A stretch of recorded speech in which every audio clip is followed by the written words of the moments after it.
Qu'est-ce qui se passerait si je vous disais que pendant plus de 3 siècles, un secret explosif dormait dans les pages d'un livre interdit, écrit par un homme que les autorités religieuses ont tenté d'effacer de l'histoire? Un philosophe juif portugais, exilé à Amsterdam, qui a osé faire ce que personne n'avait jamais fait auparavant. Déchiffrer le véritable enseignement de Jésus sur la prison invisible qui nous maintient tous esclaves dans ce monde. Baruch Spinoza n'a pas simplement étudié les évangiles. Il a découvert un code caché, une vérité que les gnostiques connaissaient et pour laquelle des milliers d'hérétiques ont été brûlés vifs. Cette vérité, les archontes sont réels et vous êtes prisonniers de leur matrice depuis votre naissance. Mais avant de plonger dans cette révélation qui va changer votre perception de la réalité pour toujours, si vous aimez les histoires inspirantes qui défient tout ce qu'on vous a enseigné, n'oubliez pas de vous abonner à la chaîne pour ne manquer aucun moment de cette saga extraordinaire. Et dites-moi dans les commentaires, de quel pays nous regardez-vous en ce moment et quelle heure est-il chez vous? Je suis curieux de savoir où dans le monde cette vérité résonne le plus fort. Si vous êtes sur votre téléphone, un petit pouce en l'air aide énormément à faire découvrir cette histoire à plus de personnes. Aidez-moi à briser les algorithmes qui tentent de garder cette connaissance cachée. Maintenant, ferme les yeux un instant et imagine ceci. Amsterdam, année 1656. Une petite synagogue portugaise dans le quartier juif. Un jeune homme de 23 ans se tient debout devant une assemblée de rabbins et de notables de la communauté séfarade. Son nom, Baruch Spinoza. Son crime? Il a posé des questions dangereuses, des questions qui ébranlent les fondations même de toutes les religions organisées. Pendant des mois, les autorités religieuses ont tenté de le faire taire, de le ramener dans le rang. Ils lui ont offert de l'argent, une rente annuelle généreuse, à condition qu'il cesse de parler de ses idées hérétiques. Savez-vous ce qu'il a fait? Il a refusé. Il a choisi la vérité plutôt que le confort. Il a choisi la liberté plutôt que l'acceptation sociale.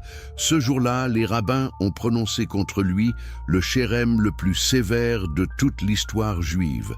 Plus long, plus détaillé, plus venimeux que n'importe quelle excommunication jamais prononcée.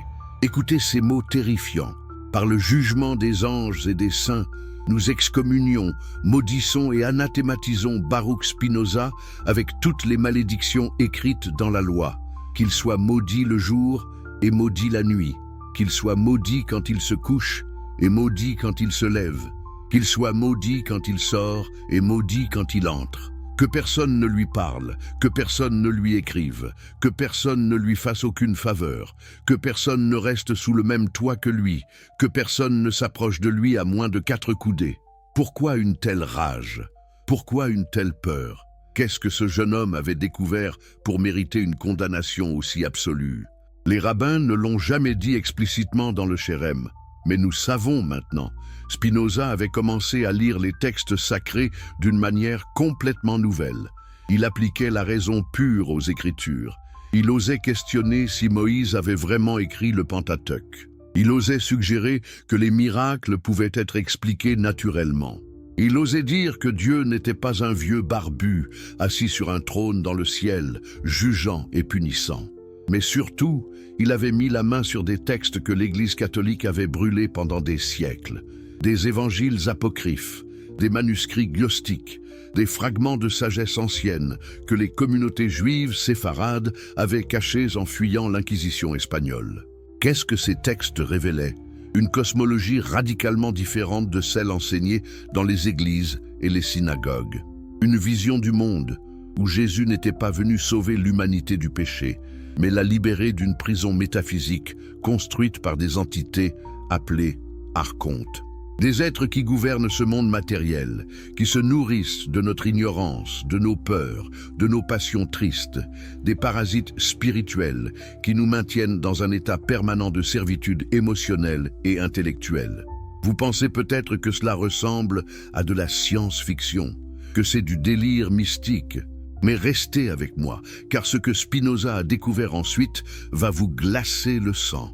En étudiant les évangiles canoniques avec sa méthode géométrique rigoureuse, il a remarqué quelque chose que personne n'avait vu auparavant. Les paroles de Jésus, quand on les lit sans le filtre des interprétations ecclésiastiques, ne parlent pas d'obéissance à un Dieu extérieur. Elles parlent de libération d'un système de contrôle. Elles parlent de gnose, de connaissances directes qui brisent les chaînes de l'illusion. Amsterdam, à cette époque, était une ville extraordinaire, un refuge pour les marginaux, les penseurs libres, les réfugiés religieux. Les Juifs séfarades y avaient trouvé asile après avoir fui l'horreur de l'Inquisition portugaise et espagnole. Beaucoup d'entre eux étaient des crypto-juifs, des maranes qui avaient dû pratiquer leur foi en secret pendant des décennies, sous la menace constante de torture et de mort. Ils avaient développé des réseaux secrets, des bibliothèques cachées, des méthodes de transmission de connaissances interdites. Et c'est dans ces cercles que le jeune Spinoza, fils d'un riche marchand, avait accès à des livres que le reste de l'Europe croyait détruits à jamais. Imaginez ces manuscrits poussiéreux, copiés à la main génération après génération, cachés dans des doubles fonds de coffres, transportés dans des vêtements cousus, enterrés dans des jardins pendant les raids de l'Inquisition. L'Évangile de Thomas. Le livre secret de Jean, les hymnes de la perle, les textes valentiniens, tout un univers de christianisme alternatif qui avait été systématiquement éradiqué au IVe siècle, quand l'Église institutionnelle a consolidé son pouvoir. Ces textes racontaient une histoire complètement différente. Ils parlaient d'un Jésus qui enseignait que le Dieu de l'Ancien Testament n'était pas le vrai Dieu, mais un démiurge ignorant, un créateur imparfait qui s'était proclamé Dieu unique alors qu'il n'était qu'une émanation dégénérée de la source divine véritable. Vous vous demandez sûrement, est-ce que Spinoza croyait littéralement à cette mythologie gnostique? Non, son génie était ailleurs. Il a compris que ces récits mythologiques encodaient une vérité philosophique profonde sur la nature de la réalité et de la conscience humaine. Les archontes n'étaient pas nécessairement des démons littéraux flottant dans les airs. Ils étaient des structures, des systèmes, des patterns de pensée et d'organisation sociale qui emprisonnent l'esprit humain. Et quand il a relu les évangiles canoniques avec cette clé de lecture, tout s'est illuminé d'une manière terrifiante et libératrice à la fois. Prenez cette phrase célèbre de Jésus, « Mon royaume n'est pas de ce monde ». L'Église l'a toujours interprété comme parlant du ciel après la mort. Mais lisez le contexte. Jésus est devant Pilate, le représentant du pouvoir impérial romain. Pilate lui demande s'il est roi. Et Jésus répond essentiellement « Je suis roi, mais mon royaume n'appartient pas à ce système-là. Si mon royaume était de ce monde, mes serviteurs combattraient. » Qu'est-ce que cela signifie vraiment? Cela signifie que Jésus reconnaît explicitement qu'il existe un monde, un cosmos, un système ordonné, qui est gouverné par des puissances temporelles, et que son royaume, sa basileia, appartient à une réalité complètement différente. Une réalité non archontique. Spinoza a vu cela. Il a compris que Jésus parlait de deux niveaux de réalité. Le monde des archontes, gouverné par la force, la peur, l'ignorance et les passions réactives, et le royaume de la liberté, accessible par la connaissance vraie, par la compréhension de sa propre nature divine. C'est exactement ce que Spinoza allait développer dans son éthique des décennies plus tard. Mais en 1656, à 23 ans, il commençait tout juste à voir les contours de cette révélation. Les rabbins qui l'ont excommunié savaient-ils exactement ce qu'il avait découvert? Probablement pas complètement, mais ils sentaient le danger.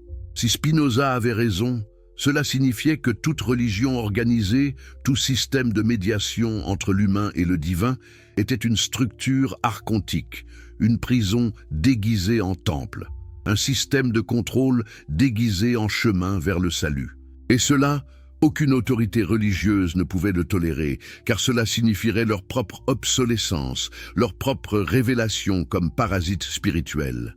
Alors Spinoza est sorti de cette synagogue ce jour de juillet 1656, seul. Sa propre famille l'a abandonné. Son frère l'a renié. Ses amis d'enfance ne pouvaient plus lui parler sous peine d'être eux-mêmes excommuniés. À 23 ans, il a tout perdu. Mais il a gagné quelque chose d'infiniment plus précieux, la liberté de penser sans contrainte, la liberté de chercher la vérité où qu'elle mène. Et cette vérité allait le mener vers l'une des découvertes philosophiques les plus révolutionnaires de l'histoire humaine. Dans les mois qui ont suivi son excommunication, Spinoza a quitté Amsterdam pour s'installer dans des villages plus petits, Rijnsburg d'abord, puis Voorburg, et finalement La Haye. Il gagnait sa vie en polissant des lentilles optiques, un métier qui allait lentement ruiner ses poumons à cause de la poussière de verre, mais qui lui permettait de rester indépendant financièrement. Pas de mécène, pas de patron, pas de compromise. Il vivait dans une simplicité extrême, une chambre louée, quelques livres, sa table de travail, ses instruments d'optique. Mais dans cette vie monastique volontaire, il était plus libre que n'importe quel roi sur son trône. Et c'est là, dans cette solitude choisie, qu'il a commencé à rédiger son chef-d'œuvre. L'éthique démontrée selon l'ordre géométrique. Un livre qui allait changer la philosophie pour toujours. Mais avant de parler de l'éthique, nous devons comprendre la méthode révolutionnaire que Spinoza a développée pour lire les textes sacrés. Parce que c'est cette méthode qui lui a permis de décoder le message caché de Jésus sur la prison des archontes. Traditionnellement, on lit la Bible et les évangiles avec révérence, avec foi, en acceptant l'autorité de l'interprétation transmise par les théologiens et les prêtres. On cherche l'édification morale, la consolation spirituelle, la confirmation de nos croyances. Spinoza a fait exactement l'inverse. Il a lu les Écritures comme un scientifique étudie un phénomène naturel, avec détachement, avec esprit critique, en cherchant les contradictions, les incohérences, les traces de rédaction humaine. Il a traité Moïse, Ézéchiel et Paul comme des auteurs humains avec leurs propres agendas, leurs propres limites, leurs propres erreurs. C'était un sacrilège absolu pour son époque. Cela le serait encore aujourd'hui dans de nombreux cercles religieux. Mais cette approche a révélé quelque chose d'extraordinaire. Une fois qu'on enlève les couches d'interprétation dogmatique, une fois qu'on cesse de forcer le texte à dire ce que l'institution veut qu'il dise, les paroles de Jésus commencent à résonner d'une manière complètement différente. Elles cessent d'être des commandements moraux et deviennent des indications métaphysiques, des pointeurs vers une libération de la condition humaine ordinaire. Prenez le sermon sur la montagne. L'Église l'interprète comme un code moral impossible à suivre, qui démontre que nous sommes tous pécheurs ayant besoin de grâce divine. Mais lisez-le avec les yeux de Spinoza. Bienheureux les pauvres en esprit, car le royaume des cieux est à eux. Qu'est-ce que cela veut dire, être pauvre en esprit ? L'interprétation traditionnelle dit que c'est être humble, reconnaître sa propre insignifiance. Mais dans le contexte gnostique, être pauvre en esprit signifie être libéré de l'ego, de l'attachement aux constructions mentales qui nous définissent. C'est l'état de conscience vide, réceptive, libre de l'identification avec le moi archontique. Bienheureux ceux qui pleurent, car ils seront consolés. Qui pleure? Celui qui a commencé à voir la prison. Celui qui a réalisé qu'il a vécu toute sa vie dans l'ignorance, dans la servitude. C'est la douleur initiale de l'éveil. Et la consolation, c'est la liberté qui vient après, quand on traverse cette nuit obscure de la réalisation. Bienheureux les doux, car ils hériteront la terre. Pas le ciel futur, la terre, l'ici et maintenant. Les doux sont ceux qui ont transcendé la violence des passions réactives, qui agissent depuis un centre de calme intérieur, plutôt que depuis la peur et le désir. Ce sont eux qui véritablement habitent le monde, plutôt que d'être ballottés par les forces archontiques. Vous voyez le pattern?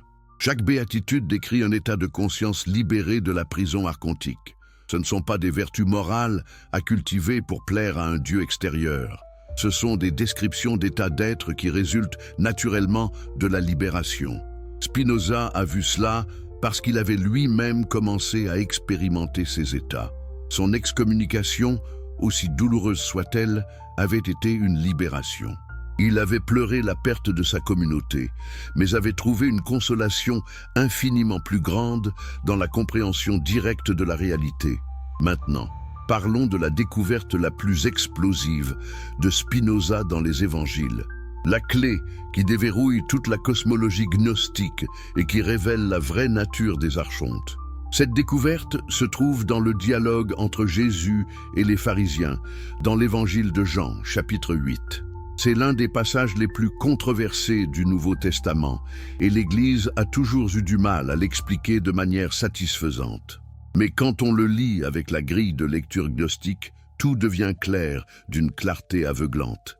Les pharisiens disent à Jésus: « Nous sommes la descendance d'Abraham, et nous n'avons jamais été esclaves de personne.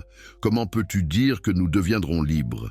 Et Jésus répond: « En vérité, je vous le dis, quiconque commet le péché est esclave du péché. » Jusqu'ici, interprétation morale standard. Mais ensuite, le dialogue prend un tournant étrange. Jésus leur dit: « Vous cherchez à me tuer parce que ma parole ne pénètre pas en vous. Je dis ce que j'ai vu chez mon Père, et vous faites ce que vous avez entendu de votre Père. » Les pharisiens protestent: « Notre Père, c'est Abraham. » Et là, Jésus lâche la bombe. « Si vous étiez enfant d'Abraham, vous feriez les œuvres d'Abraham. Mais maintenant vous cherchez à me tuer, moi qui vous ai dit la vérité que j'ai entendue de Dieu. Abraham n'a pas fait cela.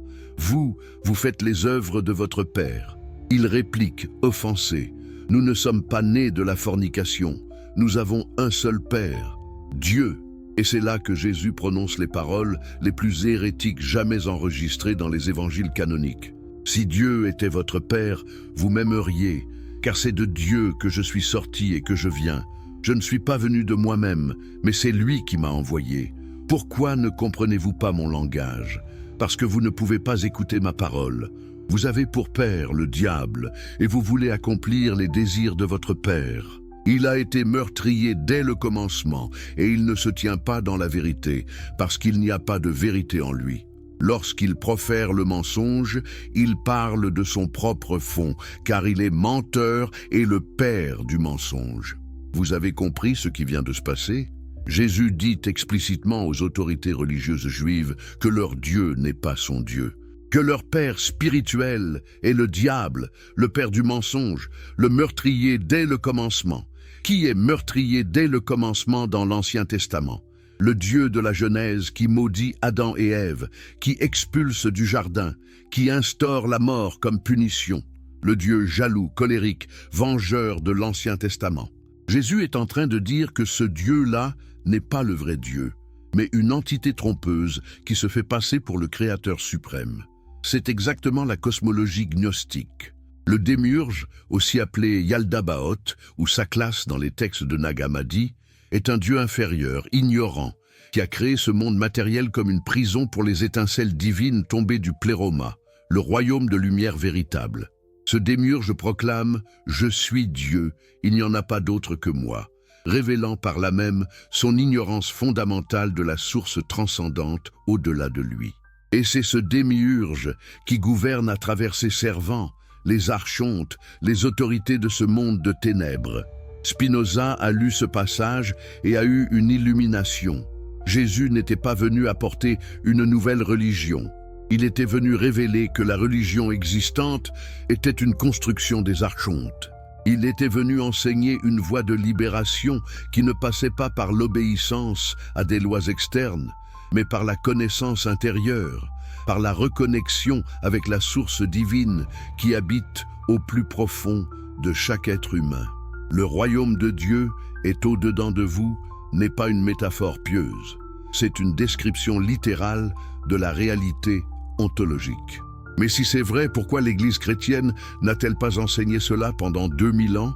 Pourquoi a-t-elle fait exactement le contraire, en créant une structure hiérarchique de médiation entre l'humain et le divin, en instaurant des dogmes obligatoires, en persécutant les hérétiques, en s'alliant au pouvoir politique? Spinoza avait la réponse. Parce que l'Église elle-même est devenue une structure archontique, une institution qui prétend libérer, mais qui en réalité emprisonne. Un système qui parle d'amour, mais fonctionne par la peur. Une religion qui invoque le nom de Jésus tout en trahissant tout ce qu'il enseignait. Le tournant décisif s'est produit au Concile de Nicée en 325 après Jésus-Christ. L'empereur Constantin, récemment converti au christianisme pour des raisons politiques, a convoqué tous les évêques de l'Empire pour décider une fois pour toutes quelle version du christianisme serait la version officielle, parce qu'il y avait à cette époque des dizaines, peut-être des centaines de christianismes différents. des communautés qui lisaient des évangiles différents, qui avaient des théologies radicalement divergentes. Les gnostiques valentiniens enseignaient que le monde matériel était une prison et que Jésus était venu nous donner la gnose pour nous en échapper. Les marcionites rejetaient complètement l'Ancien Testament et son Dieu cruel. Les ébionites croyaient que Jésus était un prophète humain, pas divin. Les docètes pensaient qu'il était purement divin, son corps humain étant une apparence. C'était un foisonnement théologique extraordinaire. Constantin avait besoin d'unité pour consolider son empire. Il ne pouvait pas tolérer cette diversité qui créait des tensions et des conflits. Alors le concile de Nicée a fait quelque chose d'extraordinairement radical. Il a créé un credo officiel, une liste de croyances obligatoires, et a déclaré que toute déviation de ce credo serait considérée comme hérésie. Les évangiles ont été sélectionnés, 4 ont été gardés, des dizaines ont été rejetés et condamnés à la destruction. La Trinité a été codifiée de manière à satisfaire les tendances théologiques dominantes, mais en excluant toutes les alternatives. Et surtout, l'Église a reçu le pouvoir impérial pour faire respecter cette orthodoxie. Les livres gnostiques ont été brûlés. Les communautés dissidentes ont été persécutées. Les enseignants alternatifs ont été exilés ou tués. En quelques générations, le christianisme gnostique, qui enseignait la libération par la connaissance intérieure, a été presque complètement éradiqué. Il n'est survécu que dans des fragments cachés, préservés par des communautés secrètes, enterrés dans des jarres dans le désert égyptien, pour être redécouverts seulement au XXe siècle à Nag Hammadi. Le christianisme qui a émergé de Nicée n'était plus le mouvement de libération gnostique que Jésus avait initié. C'était devenu une religion de contrôle. Croyez en ces dogmes ou vous serez damnés éternellement. Obéissez à l'autorité de l'Église ou vous serez excommuniés. Confessez vos péchés au prêtre qui seul peut vous absoudre. Achetez des indulgences pour réduire votre temps en purgatoire. Chaque élément était conçu pour maintenir les fidèles dans un état de dépendance et de peur. Exactement le système de contrôle que les gnostiques appelaient la prison des archontes. Spinoza a vu cela avec une clarté parfaite. L'Église médiévale était l'incarnation institutionnelle parfaite du démiurge. Elle proclamait être la seule voie vers Dieu, tout en bloquant activement tout accès direct au divin. Elle prêchait l'amour tout en organisant des croisades et des inquisitions. Elle louait la pauvreté, tout en accumulant des richesses obscènes. Elle vénérait un Christ qui avait dit « Mon royaume n'est pas de ce monde », tout en construisant un empire temporel tentaculaire. La contradiction était totale et évidente pour quiconque osait regarder honnêtement. Mais voici ce qui est vraiment fascinant dans l'analyse de Spinoza. Il ne diabolise pas simplement l'Église. Il comprend que l'Église est elle-même prise au piège du système archontique. Les prêtres et les évêques ne sont pas nécessairement des conspirateurs malveillants. Ils sont, pour la plupart, sincèrement convaincus qu'ils servent Dieu, mais ils opèrent à l'intérieur d'un système de pensée qui les aveugle à la vérité. Ils sont victimes de ce que Spinoza appelle dans son éthique les idées inadéquates, des conceptions mutilées et confuses de la réalité qui nous maintiennent dans la servitude. Les archontes ne sont pas des démons extérieurs qui nous possèdent. Ce sont des patterns de pensée, des structures sociales, des systèmes de croyances qui nous capturent et nous font agir contre notre propre intérêt réel. Un prêtre qui terrorise ses paroissiens avec l'enfer est lui-même prisonnier de cette terreur. Un inquisiteur qui torture des hérétiques pour sauver leurs âmes croit sincèrement accomplir une œuvre pieuse. C'est le génie pervers du système archontique. Il transforme ses victimes en gardiens de prison, perpétuant le cycle de servitude. Comment se libère-t-on d'un tel système? Spinoza a passé le reste de sa vie à répondre à cette question dans son éthique. Mais la réponse commence par ce que Jésus enseignait, la connaissance. Connais la vérité et la vérité te rendra libre. Pas la foi aveugle, pas l'obéissance, pas le rituel, la connaissance. La compréhension directe, intuitive, de la nature de la réalité. Et qu'est-ce que la réalité, selon Spinoza? Une substance unique, infinie, éternelle, dont tout ce qui existe est une modification ou expression. Dieu ou la nature. Deus sive natura.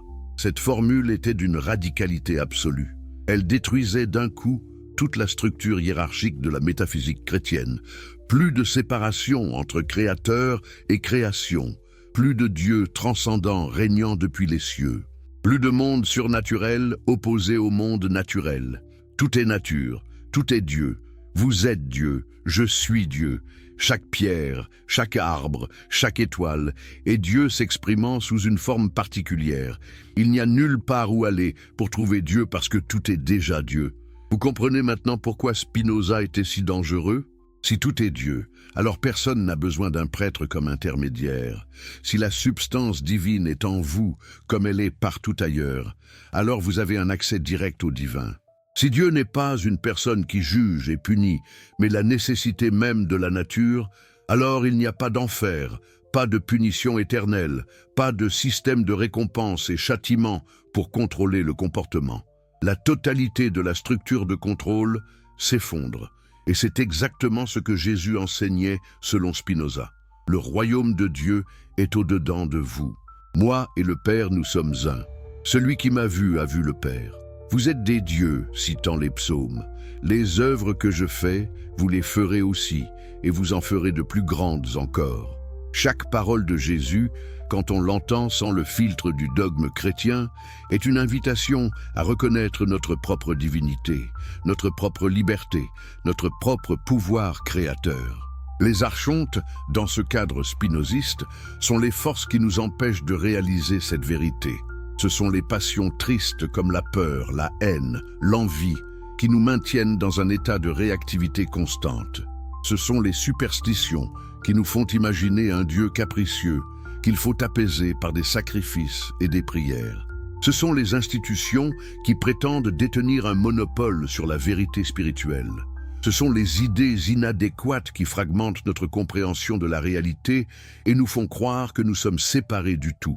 Spinoza a consacré la 4e partie de son éthique à analyser cette servitude humaine, de servitude humana, de la servitude de l'homme. Il montre méticuleusement comment nos passions nous gouvernent quand nous ne les comprenons pas, comment nous sommes ballottés comme des vagues par les forces externes, comment nous croyons être libres alors que nous sommes déterminés par des causes que nous ignorons. C'est la description parfaite de la vie dans la prison archontique. Nous nous agitons dans nos chaînes, croyant être libres parce que nous ne voyons pas les barreaux. Et puis vient la 5e et dernière partie de Potentia Intellectus Se de Libertate Humana, de la puissance de l'intellect ou de la liberté humaine. C'est le manuel de libération. Comment passer de la servitude à la liberté par la connaissance adéquate. En comprenant les causes réelles de nos émotions, nous les désarmons. En voyant que tout suit de la nécessité de la nature divine, nous cessons de nous révolter contre ce qui est. En nous reconnaissant comme mode de la substance infinie, nous transcendons la peur de la mort, qui est la chaîne ultime des archontes. Le dernier théorème de l'éthique, la proposition 42 de la 5e partie, dit ceci. La béatitude n'est pas la récompense de la vertu, mais la vertu elle-même. En d'autres termes, la libération n'est pas quelque chose qui arrive après la mort, comme récompense pour une vie vertueuse.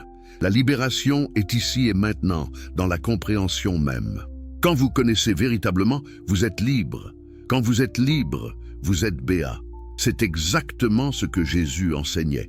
Le royaume de Dieu est déjà là, au milieu de vous. Pas dans le futur, pas au ciel. Ici, maintenant, dans cette compréhension même. Mais comment Spinoza est-il arrivé à ces conclusions révolutionnaires? Quel a été son parcours intellectuel après l'excommunication? Pour comprendre cela, nous devons parler de son cercle d'amis à Amsterdam, ce groupe extraordinaire de libres penseurs qui l'ont soutenu quand sa propre communauté l'a rejeté. Des chrétiens libéraux comme Simon de Vries, des ménonites pacifistes, des remontrants dissidents, des marchands lettrés, des médecins philosophes. Ensemble, ils formaient une sorte de communauté gnostique moderne, se réunissant en secret pour discuter de philosophie, de théologie, de politique, sans la censure des autorités religieuses. C'est dans ces réunions que Spinoza a commencé à partager ses idées les plus audacieuses. Au début, il circulait des manuscrits anonymes. Le court traité de Dieu, de l'homme et de son bien-être était une première ébauche de ce qui deviendrait l'éthique. Puis, le traité théologico-politique, qu'il a publié anonymement en 1670, une critique dévastatrice de la religion organisée et une défense de la liberté de penser. Le livre a créé un scandale monumental. Il a été immédiatement interdit aux Pays-Bas et dans toute l'Europe catholique. Spinoza a été accusé de tous les maux: athéisme, blasphème, matérialisme, nihilisme. Des pasteurs calvinistes prêchaient contre lui dans leur chair. Des philosophes écrivaient des réfutations indignées. L'Église catholique a mis le livre à l'index des livres interdits où il est resté jusqu'en 1966. Vous vous rendez compte? Même au XXe siècle, l'Église considérait toujours Spinoza comme trop dangereux pour être lu. Qu'est-ce qui rendait ce livre si terrifiant?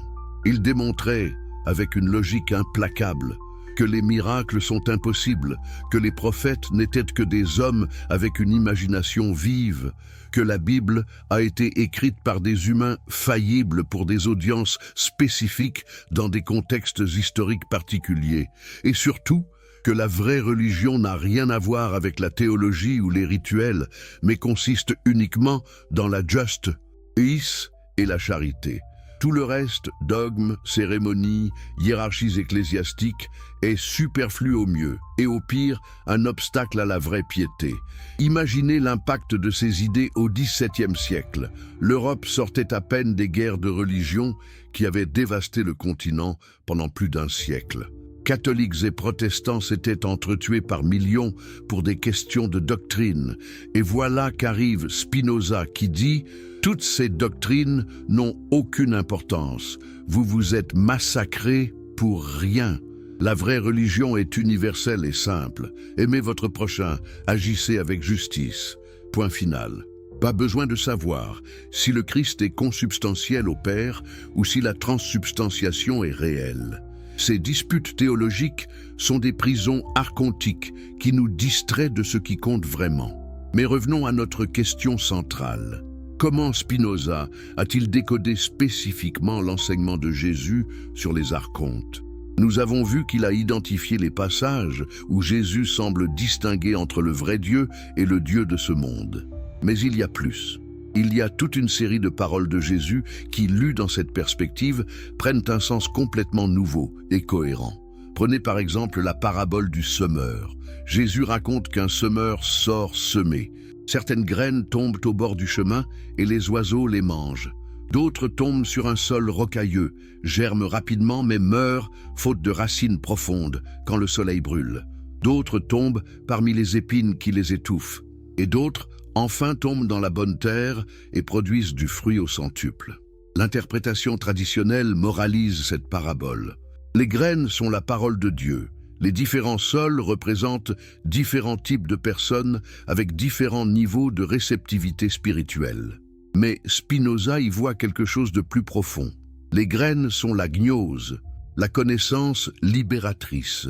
Les oiseaux qui mangent les graines, au bord du chemin, sont les archontes qui empêchent la connaissance de pénétrer dans l'esprit. Le sol rocailleux représente ceux qui reçoivent la connaissance avec enthousiasme, mais n'ont pas développé la force intellectuelle de la maintenir contre les tribulations. Les épines sont les soucis du monde, les richesses trompeuses, les passions qui étouffent la compréhension. Et la bonne terre ? Ce sont ceux qui ont préparé leur esprit par la philosophie, la méditation, la pratique de la vie vertueuse, et qui peuvent donc recevoir la gnose et la faire fructifier en eux. Jésus lui-même explique ensuite pourquoi il parle en parabole, et cette explication est stupéfiante si on l'écoute vraiment. Les disciples lui demandent « Pourquoi leur parles-tu en parabole ?» Et Jésus répond « Parce qu'il vous a été donné de connaître les mystères du royaume des cieux, mais à eux, cela n'a pas été donné. » Il cite ensuite le prophète Isaïe. « Vous aurez beau écouter, vous ne comprendrez pas. Vous aurez beau regarder, vous ne verrez pas. Car le cœur de ce peuple s'est épaissi. » C'est choquant, non? Jésus dit explicitement qu'il encode son enseignement de manière à ce que la masse ne puisse pas le comprendre. Il y a un enseignement exotérique pour le public et un enseignement ésotérique pour le cercle intérieur. C'est exactement la pratique des écoles de mystères antiques, des pythagoriciens, des gnostiques. La vérité est trop dangereuse, trop déstabilisante pour être donnée à tous sans préparation. Ceux qui ne sont pas prêts l'utiliseraient mal, ou seraient détruits par elle, ou la transformeraient en nouvelle superstition. Spinoza comprenait cela profondément. Lui-même n'a jamais publié l'éthique de son vivant. Il savait que le monde n'était pas prêt.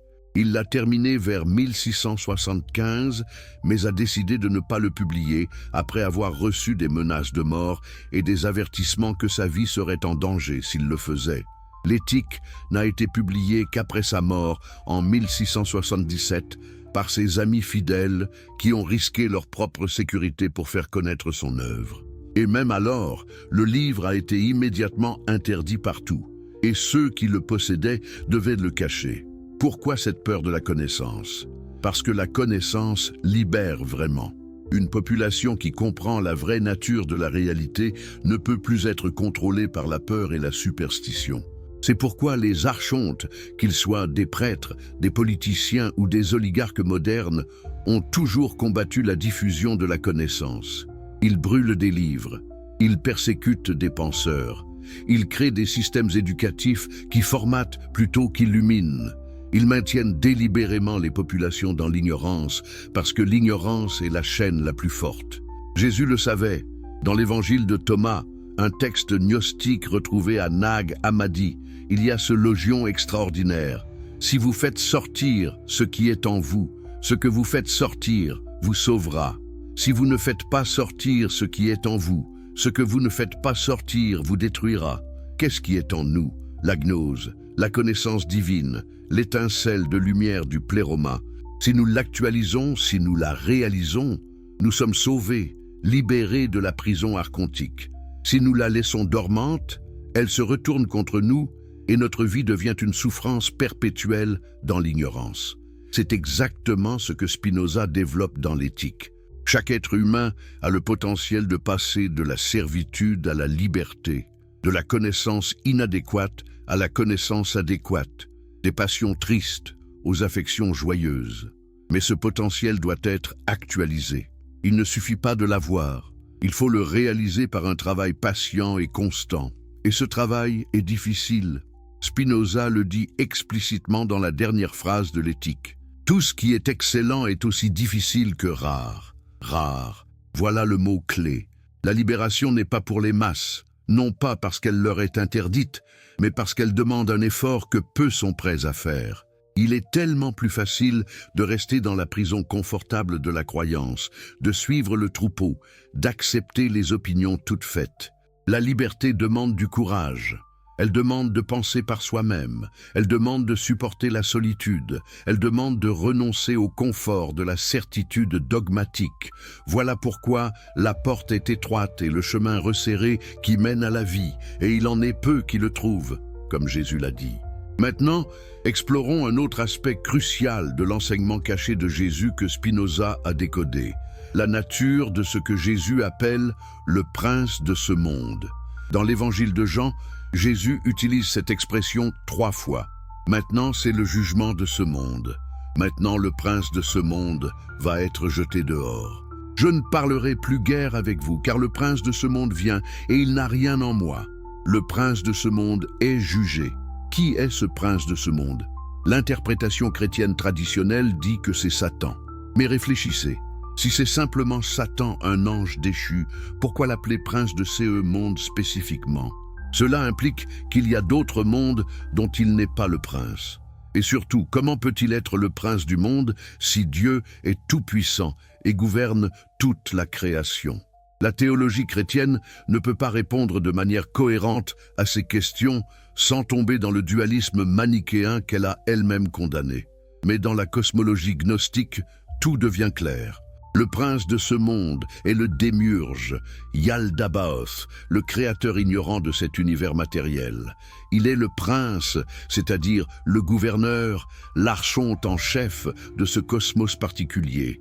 Mais il n'est pas le Dieu suprême. Au-dessus de lui, au-delà de lui, il y a le pléroma, la plénitude, le royaume de lumière pure où réside le vrai Dieu inconnaissable et innommable. Jésus, selon cette lecture, est une émanation de ce royaume supérieur, venu dans la prison archontique pour enseigner aux étincelles divines emprisonnées ici comment retourner à leur source. C'est pourquoi il dit « Je suis descendu du ciel, non pour faire ma volonté, mais la volonté de celui qui m'a envoyé. Il n'appartient pas à ce monde, il vient d'ailleurs. » Et c'est pourquoi le prince de ce monde n'a rien en lui. Jésus n'est pas composé de matière archontique. Il n'est pas soumis aux lois de ce monde déchu. Spinoza a traduit cette cosmologie mythologique en termes philosophiques rigoureux. Le prince de ce monde n'est pas une entité personnelle, mais un principe ontologique. C'est le règne de la nécessité externe, des causes inadéquates, de la connaissance du premier genre qui nous maintient dans l'illusion de la séparation. C'est le monde tel qu'il apparaît à la conscience ordinaire, fragmenté, morcelé, plein de conflits et de contradictions, gouverné par le hasard et la fortune. Mais cette apparence est trompeuse. Sous la surface du chaos, il y a un ordre parfait, la nécessité absolue de la nature divine. Voir cet ordre, c'est être libéré du prince de ce monde. C'est passer de la connaissance inadéquate à la connaissance adéquate. C'est ce que Spinoza appelle connaître les choses sub specie aeternitatis, sous l'aspect de l'éternité. Voir toute chose comme découlant nécessairement de la nature de Dieu, comme une expression de la substance infinie. Quand vous atteignez cette vision, vous êtes littéralement dans un autre monde. Vous habitez toujours le même corps, vous vivez dans les mêmes circonstances externes, mais votre relation à la réalité a fondamentalement changé. Vous n'êtes plus ballotté par les fortunes et les infortunes. Vous n'êtes plus esclave de vos passions, vous ne craignez plus la mort. Vous êtes libre. C'est ce que Jésus appelle « entrer dans le royaume ». Ce n'est pas une localisation spatiale ou temporelle, c'est un état de conscience. Et ici, nous touchons au cœur du génie de Spinoza. Il a démythologisé la cosmologie gnostique sans perdre sa vérité essentielle. Les gnostiques racontaient des histoires de Dieu, d'éons, de chute et de rédemption cosmique. Des récits magnifiques, mais difficiles à prendre littéralement pour un esprit moderne rationnel. Spinoza a montré que ces mythes encodaient des vérités philosophiques et psychologiques profondes qui pouvaient être exprimées dans le langage de la métaphysique rigoureuse. La chute des étincelles divines dans la matière, c'est l'aliénation de l'esprit humain de sa vraie nature quand il se perd dans les passions et l'ignorance. Les archontes qui gouvernent ce monde, ce sont les structures de pouvoir et les idéologies qui maintiennent cette aliénation. La gnose salvifique, c'est la connaissance adéquate qui nous reconduit à notre essence divine. Le pléroma où nous retournons, c'est la béatitude de connaître et aimer Dieu, qui est identique à nous connaître et nous aimer nous-mêmes comme expression de Dieu. Voilà pourquoi Spinoza est l'héritier véritable de Jésus le gnostique. Il a accompli pour l'âge de la raison ce que Jésus avait fait pour l'âge du mythe, montrer le chemin de libération de la prison archontique. Et ce chemin passe toujours par la même porte étroite, la connaissance. Pas la croyance, pas la foi, pas l'obéissance, mais la connaissance directe, intuitive, transformatrice. Maintenant, explorons comment cette libération fonctionne concrètement selon Spinoza, car c'est ici que son enseignement devient pratique et applicable. Quelle a été votre plus grande révélation en lisant ces connexions entre Spinoza et les enseignements cachés de Jésus? Spinoza et la prison des archontes, suite du récit. Mais attendez avant de continuer cette plongée vertigineuse dans les secrets que Spinoza a arrachés aux pages interdites de l'histoire. Si vous aimez les histoires inspirantes qui remettent en question tout ce que vous pensiez savoir sur la spiritualité et la liberté, n'oubliez pas de vous abonner à la chaîne pour ne manquer aucun moment de cette saga extraordinaire. Sérieusement, cliquez maintenant, parce que ce que vous allez découvrir dans les prochaines minutes va changer votre façon de voir le monde pour toujours. Et dites-moi dans les commentaires, de quel pays nous regardez-vous en ce moment exact? Quelle heure est-il chez vous pendant que ces vérités interdites résonnent dans votre esprit? Je suis fasciné de savoir où sur cette planète ces idées trouvent un écho. Et si vous êtes sur votre téléphone, un petit pouce levé aide énormément à faire découvrir cette connaissance à plus de personnes. Les algorithmes tentent de garder ce type de contenu caché, alors aidez-moi à les vaincre. Votre engagement peut littéralement libérer d'autres esprits emprisonnés. Bien, reprenons où nous en étions. Nous avons vu comment Spinoza a décodé le message secret de Jésus sur la prison des Archontes. Maintenant, nous devons plonger dans quelque chose d'encore plus profond et perturbant. La nature même de Dieu, selon Spinoza, et pourquoi cette conception représentait une menace existentielle pour toutes les structures de pouvoir religieux. Parce que voyez-vous, ce n'est pas seulement une question de théologie abstraite, c'est une question de pouvoir, de contrôle, et de ce qui se passe quand vous arrachez le voile qui cache le véritable visage du divin. Imaginez la scène. Nous sommes dans la petite chambre louée de Spinoza à Ravensbourg, quelques années après son excommunication. La pièce est spartiate, un lit étroit, une table de travail couverte de manuscrits, des instruments pour polir les lentilles dans un coin, une bibliothèque modeste mais soigneusement sélectionnée. C'est l'hiver de 1661 et Spinoza est plongé dans la rédaction de ce qui deviendra son œuvre maîtresse. Il écrit lentement, méthodiquement, reformulant chaque phrase jusqu'à ce qu'elle soit parfaite. Il sait que ce qu'il couche sur le papier est explosif. Il sait que ses idées pourraient lui coûter la vie. Et quelle est cette idée si dangereuse qu'il développe avec tant de soin? 3 mots latins qui vont faire trembler les fondations de la civilisation occidentale. Deus sive natura, Dieu ou la nature. Ou plus précisément, Dieu, c'est-à-dire la nature. Ces 3 mots détruisent d'un seul coup toute la structure hiérarchique de la métaphysique judéo-chrétienne qui avait dominé l'Europe pendant plus d'un millénaire. Mais pourquoi est-ce si révolutionnaire? Pour comprendre, nous devons d'abord saisir ce que signifie le Dieu traditionnel, le Dieu des Archontes comme nous l'avons appelé. Ce Dieu est transcendant, c'est-à-dire complètement séparé de sa création. Il existe avant le monde, au-dessus du monde, au-delà du monde. Il crée le monde par un acte de volonté libre, à partir de rien. Il gouverne le monde comme un roi gouverne son royaume, par décrets et commandements. Il récompense les obéissants et punit les rebelles. Il intervient dans les affaires humaines par des miracles quand bon lui semble. Il a des émotions. Il aime. Il se met en colère. Il se repent parfois de ses décisions. Bref, c'est essentiellement un humain superpuissant. Un despote cosmique dont la volonté est absolue et imprévisible. Spinoza regarde cette conception et y voit quelque chose de profondément troublant. N'est-ce pas exactement le type de divinité que créerait un système de contrôle archontique? Pensez-y, un Dieu séparé nécessite des intermédiaires. Vous ne pouvez pas accéder directement à ce Dieu distant et terrible. Vous avez besoin de prêtres, de rituels, de sacrements, d'institutions qui médiatisent la relation. Un Dieu colérique et imprévisible maintient les populations dans la peur constante. Vous ne savez jamais si vos actions vont déclencher sa fureur. Vous vivez dans l'anxiété perpétuelle du jugement divin. Un Dieu qui récompense et punit, crée un système parfait de contrôle comportemental. Obéissez aux commandements que les autorités religieuses disent de venir de Dieu, ou souffrez éternellement. C'est le mécanisme archontique par excellence. Mais qu'arrive-t-il si vous dites « Dieu n'est pas séparé de la nature, Dieu est la nature ».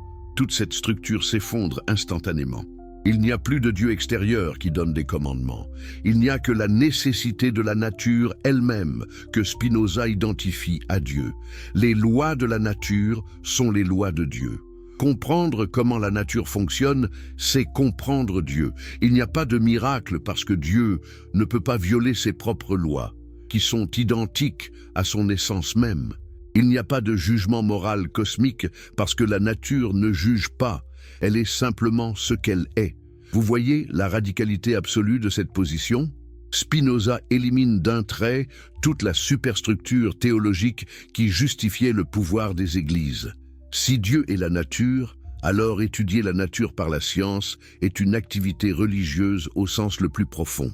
Le scientifique, qui découvre les lois de la physique, connaît Dieu plus intimement que le théologien qui récite des dogmes. Le philosophe qui comprend la logique de la réalité est plus proche de Dieu que le prêtre qui célèbre la messe. La connaissance remplace la foi. La raison remplace la révélation, l'autonomie remplace l'obéissance, mais Spinoza va encore plus loin.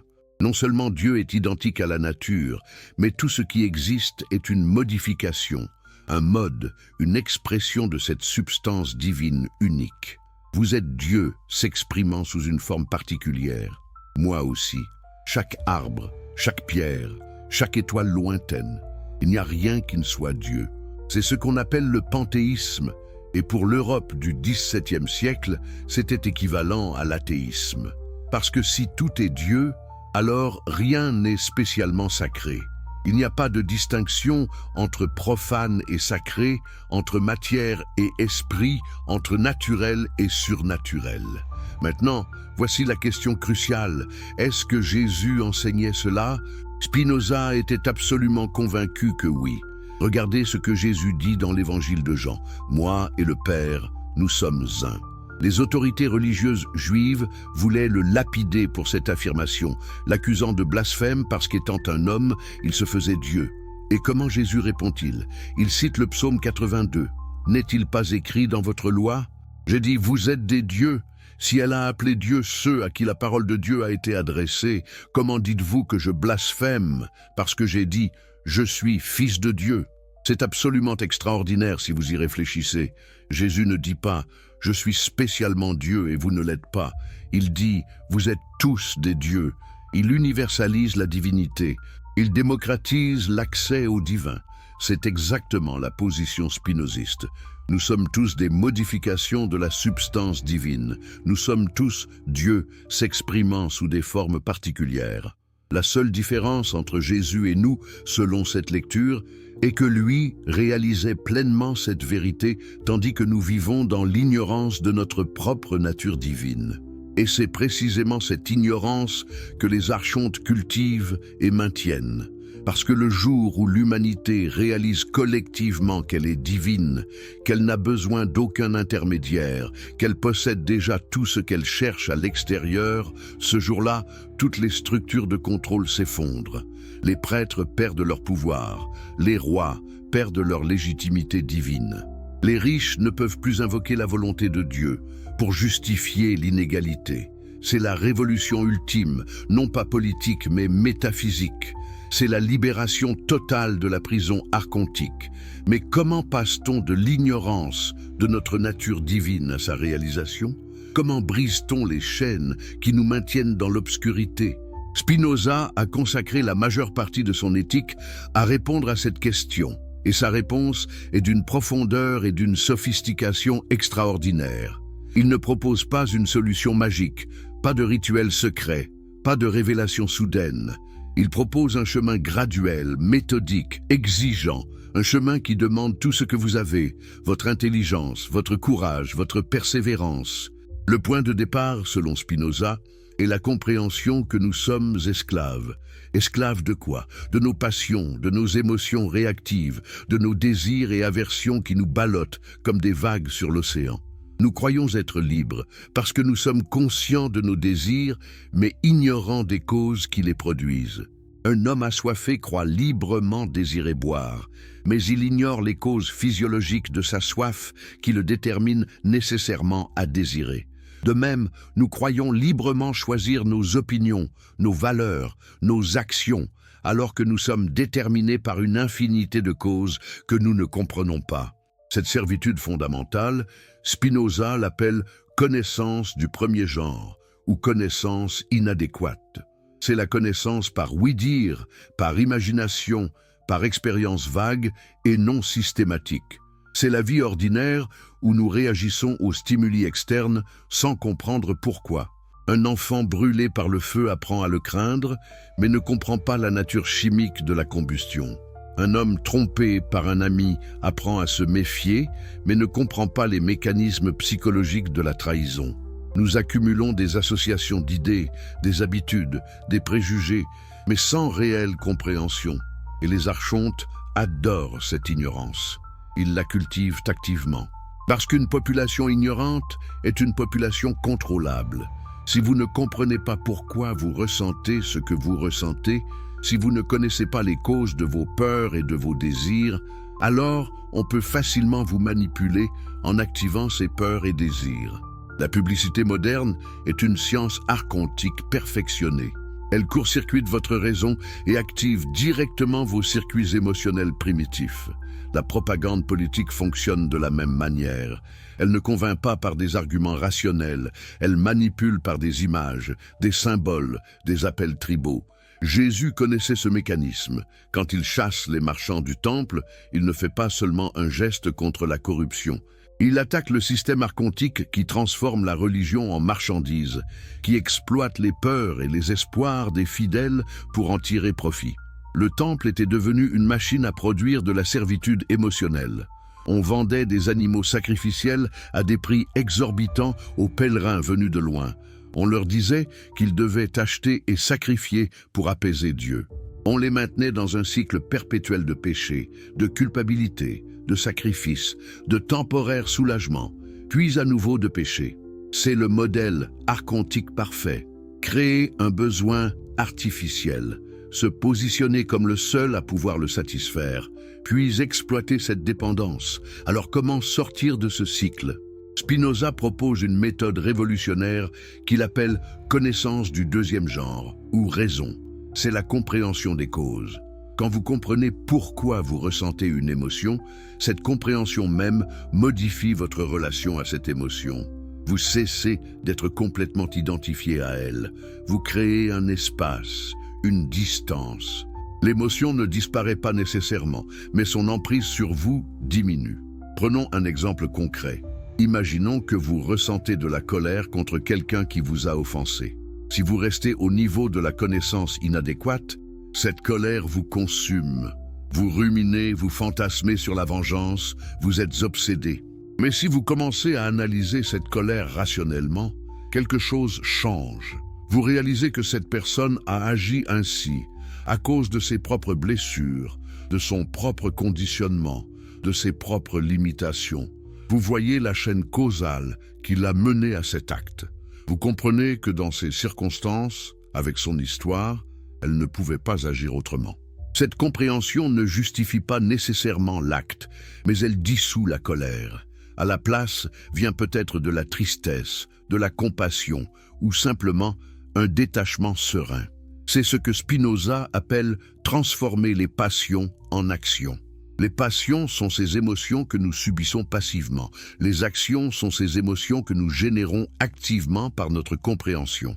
Quand vous agissez par raison plutôt que par passion, vous êtes libre. Vous n'êtes plus le jouet des forces externes. Vous êtes la cause de vos propres états émotionnels. Mais Spinoza ne s'arrête pas là. Au-delà de la raison, il y a un troisième niveau de connaissance qu'il appelle connaissance intuitive ou science intuitive. C'est le niveau le plus élevé, le plus rare, le plus difficile à atteindre. C'est la vision directe, immédiate de comment chaque chose particulière découle de la nature éternelle de Dieu. C'est voir l'univers entier comme un système parfaitement ordonné où chaque élément a sa place nécessaire. C'est contempler toute chose sous l'aspect de l'éternité, subspecie aeternitatis. Quand vous atteignez ce niveau de connaissance, vous expérimentez ce que Spinoza appelle l'amour intellectuel de Dieu, amor intellectualis Dei. Ce n'est pas une émotion sentimentale, c'est une joie suprême qui vient de la compréhension. C'est la béatitude, la liberté absolue, la sortie définitive de la prison archontique. Vous voyez tout comme Dieu le voit, parce que vous réalisez que votre esprit est une partie de l'intellect infini de Dieu. Vous comprenez que vous êtes éternel, non pas au sens où votre personnalité individuelle survivrait à la mort, mais au sens où votre essence est une modification éternelle de la substance divine. Est-ce que cela vous semble abstrait, trop philosophique, trop éloigné de la vie concrète? Écoutez ce que Jésus dit. Avant qu'Abraham fût, je suis. Pas j'étais, je suis. Au présent éternel. Jésus se situe hors du temps, dans l'éternité. Il se réalise comme l'expression éternelle du divin, non limitée par le temps linéaire de l'existence archontique. C'est exactement ce que Spinoza décrit comme la connaissance du troisième genre. C'est la réalisation que votre essence véritable transcende le temps et la mort. Et regardez comment Jésus réagit à la menace de la mort. Il ne supplie pas, il ne négocie pas, il ne s'enfuit pas. Il va à la croix avec une sérénité totale. Pourquoi? Parce qu'il a transcendé la peur de la mort. Il sait que ce qu'il est essentiellement ne peut pas mourir. Son corps peut être détruit, mais son être éternel est indestructible. C'est la liberté ultime que Spinoza décrit. Quand vous réalisez votre éternité, la mort perd son pouvoir de vous terroriser. Et quand la mort perd son pouvoir, vous devenez incontrôlable. Parce que la peur de la mort est l'arme finale des archontes. C'est la menace ultime par laquelle ils maintiennent l'obéissance. Pensez à tous les systèmes de contrôle à travers l'histoire. Tous utilisent la menace de la mort, soit physique, soit spirituelle. L'Inquisition brûlait les hérétiques vivants. Mais avant de les brûler, elle les terrorisait avec des visions de l'enfer éternel. La mort physique n'était rien comparée à la damnation éternelle. Les régimes totalitaires modernes font de même. Ils peuvent vous tuer, mais d'abord ils vous font disparaître, effacent votre nom, anéantissent votre mémoire. Ils ne tuent pas seulement votre corps, ils tentent d'annihiler votre existence même. Mais qu'arrive-t-il à quelqu'un qui a transcendé la peur de la mort? Ils deviennent dangereux, incontrôlables, libres. C'est pourquoi Jésus était si menaçant pour les autorités. Ce n'était pas tant son message spécifique, c'était son absence totale de peur. Quand Pilate lui dit « Ne sais-tu pas que j'ai le pouvoir de te crucifier et le pouvoir de te relâcher ?» Jésus répond calmement « Tu n'aurais aucun pouvoir sur moi s'il ne t'avait été donné d'en haut. » Il nie à Pilate le pouvoir ultime, le pouvoir de vie et de mort. Il le ramène à un simple instrument dans un processus cosmique plus vaste. C'est exactement l'attitude spinoziste. Comprendre que tout arrive selon la nécessité de la nature divine. Il n'y a pas de contingence réelle, pas de chance, pas de destin capricieux. Tout découle de causes nécessaires. Cette compréhension apporte une paix profonde. Vous cessez de vous révolter contre ce qui est. Vous cessez de vivre dans l'anxiété de ce qui pourrait être. Vous acceptez pleinement le réel tel qu'il est, non pas par résignation passive, mais par compréhension active de sa nécessité. Spinoza lui-même a vécu cette philosophie. Quand sa vie était menacée, il ne s'est pas effondré dans la terreur. Il a calmement décidé de ne pas publier l'éthique de son vivant. C'était une décision pragmatique, non motivée par la peur, mais par la raison. Il ne servait à rien de se faire tuer prématurément alors que son œuvre était inachevée. Mieux valait vivre discrètement quelques années de plus pour terminer son travail. Et quand la mort est venue, à 44 ans seulement, des suites de la poussière de verre qu'il avait inhalée pendant des années, il l'a accueillie sereinement. Ces derniers jours ont été passés en conversation philosophique avec ses amis. Il est mort comme il avait vécu, libre, serein, maître de lui-même. Mais nous devons maintenant aborder une question plus sombre et plus urgente. Si tout cela est vrai, si Jésus enseignait réellement cette libération gnostique, si Spinoza a réellement décodé ce message secret, pourquoi cette vérité a-t-elle été si férocement supprimée pendant des siècles? Qui avait intérêt à maintenir l'humanité dans l'ignorance de sa propre divinité? Et quels moyens terribles ont-ils employés pour étouffer cette connaissance libératrice? Pour répondre à ces questions, nous devons plonger dans l'une des périodes les plus sombres de l'histoire humaine. Une période où le nom du Christ a été invoqué pour justifier des atrocités indicibles, où l'amour a été prêché depuis des chaires tandis que des chambres de torture fonctionnaient dans les sous-sols, où la quête du salut spirituel s'est transformée en un système perfectionné de terreur psychologique et de violence physique. Nous devons parler de l'Inquisition, de la chasse aux hérétiques et de comment l'Église chrétienne est devenue l'incarnation même du système archontique que Jésus était venu détruire. L'année 325 après Jésus-Christ marque un tournant décisif dans l'histoire du christianisme. L'empereur Constantin convoque le concile de Nicée, la première tentative de créer une orthodoxie chrétienne unifiée. Mais pourquoi Constantin, récemment converti et dont la sincérité religieuse reste douteuse, se soucie-t-il tant de l'unité doctrinale chrétienne? La réponse est simple et cynique. Le contrôle politique. Un empire vaste et diversifié est difficile à gouverner quand les populations ont des croyances contradictoires. Mais si vous pouvez imposer une croyance uniforme, vous créez un outil puissant d'unification et de contrôle social. Alors que se passe-t-il à Nicée? Les évêques débattent de questions théologiques complexes. La nature du Christ est-elle identique à celle de Dieu le Père ou similaire? Est-il homoousios ou homoiousios? Une seule lettre grecque de différence et pourtant des carrières, des fortunes et éventuellement des vies en dépendront. Le côté qui gagne, celui d'Athanase d'Alexandrie, établit le credo de Nicée qui deviendra obligatoire pour tous les chrétiens. Et le côté qui perd, celui d'Arius, est déclaré hérétique. Leurs livres sont brûlés, leurs partisans sont exilés ou pire. C'est le début d'un pattern qui se répétera pendant plus de 1000 ans. Quelqu'un propose une interprétation alternative du christianisme. L'orthodoxie le déclare hérétique. Les textes sont détruits. Les personnes sont persécutées.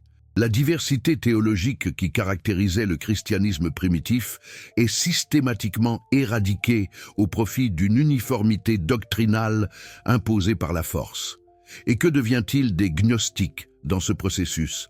Eux qui enseignaient que le salut vient de la connaissance intérieure, pas de la foi en des dogmes externes. Eux qui lisaient les évangiles comme des allégories philosophiques plutôt que comme des récits historiques littéraux. Eux qui pratiquaient un christianisme mystique, expérientiel, non hiérarchique. Ils deviennent les premières cibles majeures de la persécution orthodoxe. Au IVe siècle, l'évêque Épiphane de Salamine écrit un ouvrage massif intitulé Panarion, ou boîte à remède contre toutes les hérésies. Il catalogue 80 hérésies différentes, dont la plupart sont des formes de gnosticisme. Il décrit leurs croyances en détail, puis les réfute une par une. Mais plus important, il fournit aux autorités ecclésiastiques un manuel pour identifier et persécuter ces groupes. C'est l'un des premiers exemples de ce qu'on appellerait plus tard l'hérésiologie, l'étude systématique de l'hérésie dans le but de l'exterminer. Les monastères chrétiens reçoivent des ordres de détruire tout livre gnostique en leur possession. Des bibliothèques entières sont réduites en cendres. Des manuscrits précieux, copies uniques de textes anciens, disparaissent dans les flammes. En quelques générations, presque toute la littérature gnostique est éliminée. Ce n'est que par miracle que quelques textes survivent, enterrés dans des jarres en Égypte, pour n'être redécouverts qu'en 1945 à Nag Hammadi. Mais pourquoi cette rage destructrice? Qu'est-ce qui rendait le gnosticisme si menaçant qu'il fallait l'effacer complètement de l'histoire? La réponse devient évidente quand on comprend ce que le gnosticisme impliquait pour la structure de pouvoir ecclésiastique émergente. Si le salut vient de la connaissance intérieure que chacun peut atteindre directement, à quoi servent les prêtres?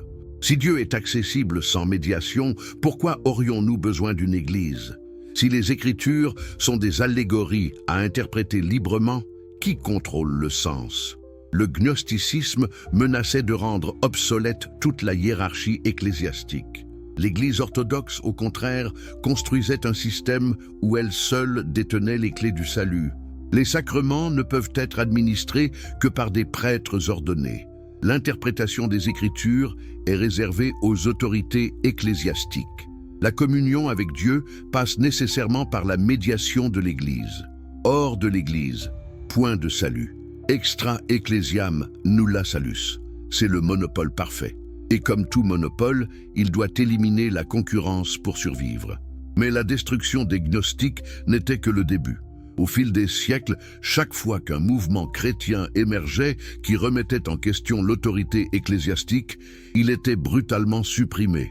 Les Pauliciens en Arménie au 7e siècle, les Bogomiles dans les Balkans au 10e siècle, les Cathares dans le sud de la France au XIIIe siècle. Ce dernier cas est particulièrement révélateur, parce qu'il montre jusqu'où l'Église était prête à aller pour maintenir son pouvoir. Les Cathares, aussi appelés albigeois, étaient essentiellement des néo-gnostiques. Ils croyaient en deux principes cosmiques, un Dieu bon du royaume spirituel et un démiurge mauvais créateur du monde matériel. Ils rejetaient l'Ancien Testament et son Dieu colérique. Ils vivaient dans une simplicité radicale, refusant la richesse et le pouvoir. Il permettait aux femmes de devenir des parfaits, leur équivalent des prêtres. Leur critique de la corruption et de l'hypocrisie de l'Église catholique attirait de plus en plus de fidèles dans le Languedoc. En 1209, le pape Innocent III lance une croisade contre eux. Pas contre des musulmans lointains en Terre Sainte, mais contre des chrétiens en France. Pendant 20 ans, une guerre d'extermination fait rage dans le sud de la France. Des villes entières sont rasées. À Béziers, quand un commandant demande comment distinguer les hérétiques des catholiques lors du massacre, le légat papal répond « Tuez-les tous, Dieu reconnaîtra les siens ». 20 000 personnes sont massacrées ce jour-là. Mais même après la victoire militaire, l'Église n'était pas satisfaite. Comment être sûr que l'hérésie était vraiment éradiquée? Comment détecter ceux qui cachaient leurs croyances? C'est ainsi qu'est née l'Inquisition en 1231, une institution spécifiquement créée pour traquer et éliminer l'hérésie. Les inquisiteurs, principalement des moines dominicains, recevaient des pouvoirs extraordinaires. Ils pouvaient arrêter n'importe qui sur simple suspicion. Ils pouvaient confisquer les biens des accusés. Ils pouvaient torturer pour obtenir des aveux. Ils pouvaient condamner à mort sans appel. Et quelles méthodes employaient-ils? Des techniques d'interrogatoire psychologique sophistiquées conçues pour briser la volonté. L'isolement prolongé, la privation de sommeil, les fausses promesses de clémence. Et si cela ne suffisait pas, la torture physique.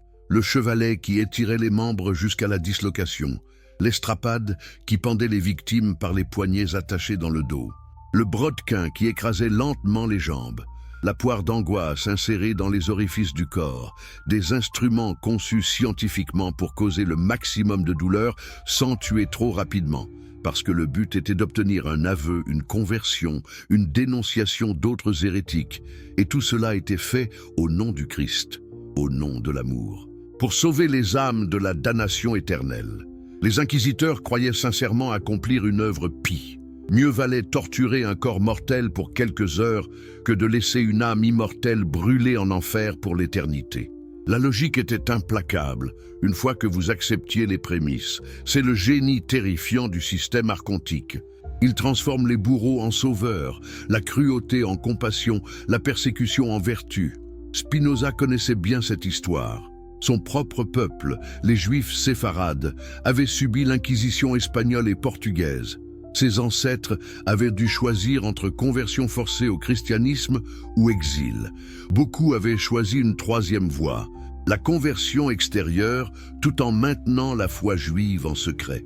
Ces crypto-juifs, appelés Marans, vivaient dans une terreur constante d'être découverts. Les voisins espionnaient les voisins. Les enfants dénonçaient leurs parents.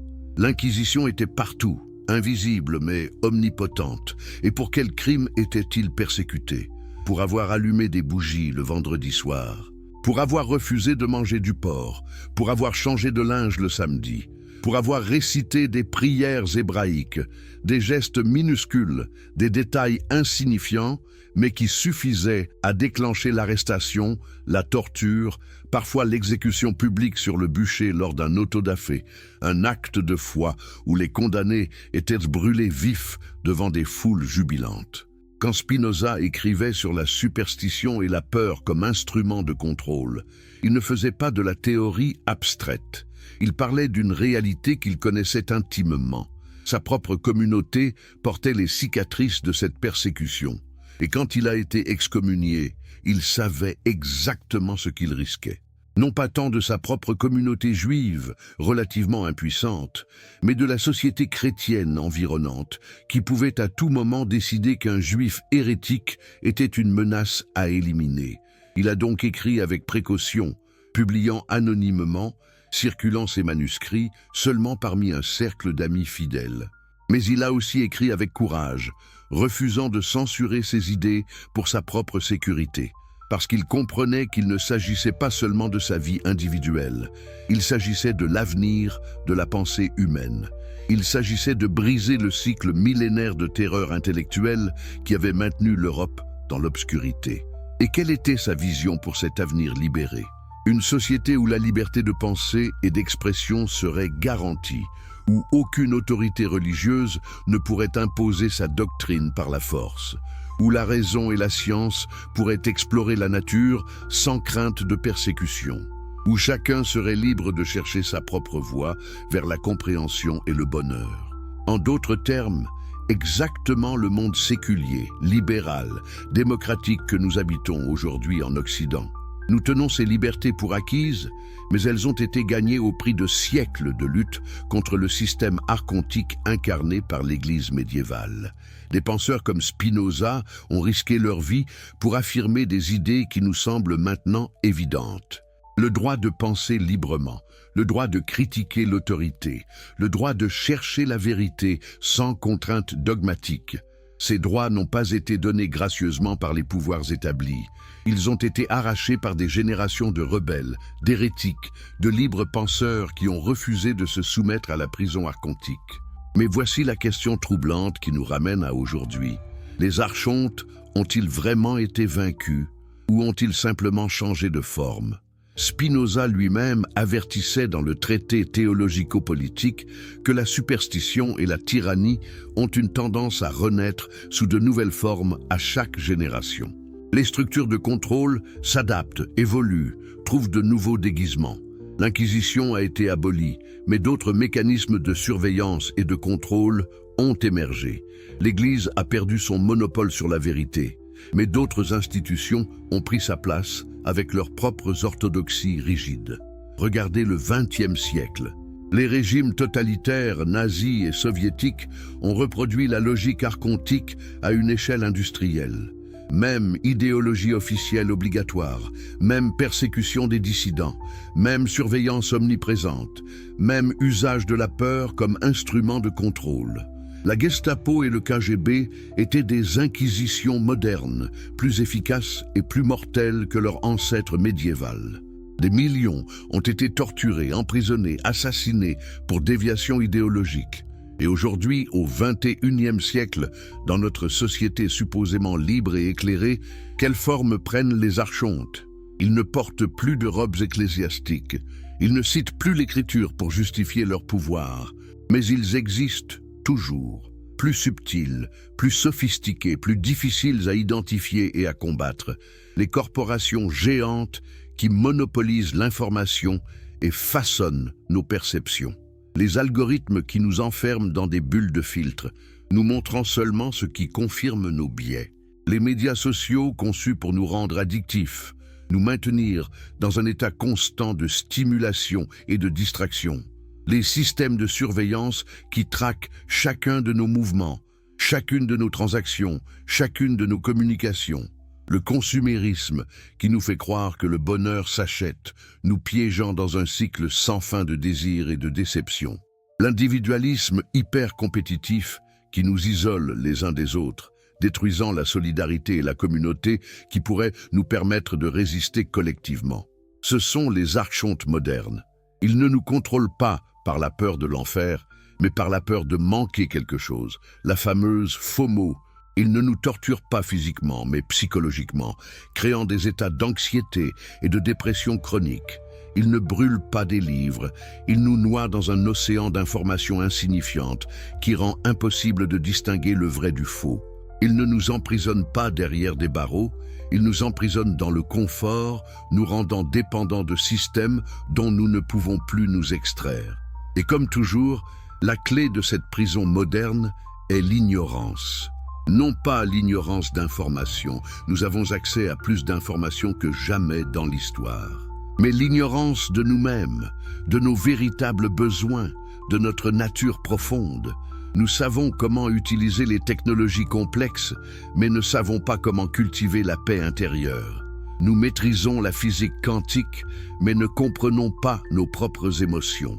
Nous pouvons communiquer instantanément avec quelqu'un à l'autre bout du monde, mais sommes incapables de vraie intimité avec ceux qui partagent notre maison. C'est exactement l'ignorance que Jésus et Spinoza combattaient. L'ignorance de soi, l'aliénation de notre propre divinité, la déconnexion de notre essence. Et leur solution reste aussi valide aujourd'hui qu'il y a 2000 ou 350 ans, la connaissance. La véritable connaissance. Pas l'accumulation de faits, mais la compréhension profonde de qui nous sommes réellement. Alors voilà où nous en sommes aujourd'hui. Nous avons tracé le fil qui relie Jésus le gnostique à Spinoza, le philosophe libéré. Nous avons vu comment tous deux ont identifié la prison archontique et enseigné le chemin de la libération. Nous avons exploré les mécanismes par lesquels cette connaissance a été supprimée et comment les structures de contrôle ont évolué à travers les siècles. Maintenant, la question ultime demeure est comment vous, personnellement, pouvez-vous vous libérer de cette prison qui est peut-être invisible, mais non moins réelle? Dites-moi dans les commentaires, avez-vous reconnu certaines de ces prisons archontiques dans votre propre vie? Y a-t-il des moments où vous avez senti que quelque chose contrôlait vos pensées, vos émotions, vos désirs de façon subtile mais puissante? Partagez votre expérience, car en nommant ces forces, nous commençons déjà à les affaiblir. Spinoza et la prison des archontes. Finale épique. Arrêtez tout ce que vous êtes en train de faire. Ce que vous allez découvrir dans les minutes qui suivent pourrait littéralement transformer votre existence. Nous sommes sur le point de dévoiler la dernière partie du secret que Spinoza a arraché aux manuscrits interdits. Le protocole exact de libération que Jésus enseignait à son cercle intérieur. Mais avant d'entrer dans cette révélation finale, si vous aimez les histoires inspirantes qui brisent les chaînes de l'illusion et révèlent la vérité nue, abonnez-vous immédiatement à cette chaîne. Ne laissez pas cette connaissance vous échapper. Et pendant que vous y êtes, dites-moi dans les commentaires, de quel pays regardez-vous cette vidéo en ce moment précis? Quelle heure est-il chez vous pendant que ces vérités anciennes résonnent dans votre conscience moderne? Je veux créer une carte mondiale de l'éveil, voir où sur cette planète ces idées trouvent un écho. Et si vous êtes sur votre téléphone portable, un simple pouce levé peut changer le destin de milliers de personnes. Les algorithmes ne veulent pas que ce type de contenu circule, alors aidez-moi à pirater le système. Votre engagement sauve littéralement des esprits. Bien, respirez profondément. Nous avons parcouru un long chemin ensemble. Nous avons vu comment Spinoza a été excommunié pour avoir osé penser librement. Nous avons exploré comment il a décodé les paroles cachées de Jésus sur la nature des archontes et leur système de contrôle. Nous avons traversé les siècles sombres de l'Inquisition et vu comment la connaissance libératrice a été systématiquement supprimée. Maintenant, nous devons affronter la question la plus difficile, la plus personnelle, la plus urgente. Comment vivons-nous dans cette prison archontique moderne sans même le réaliser? Et surtout, comment pouvons-nous nous en échapper? Parce que voyez-vous, la prison la plus efficace n'est pas celle avec des barreaux de fer. C'est celle que vous ne voyez même pas. C'est celle que vous confondez avec la liberté.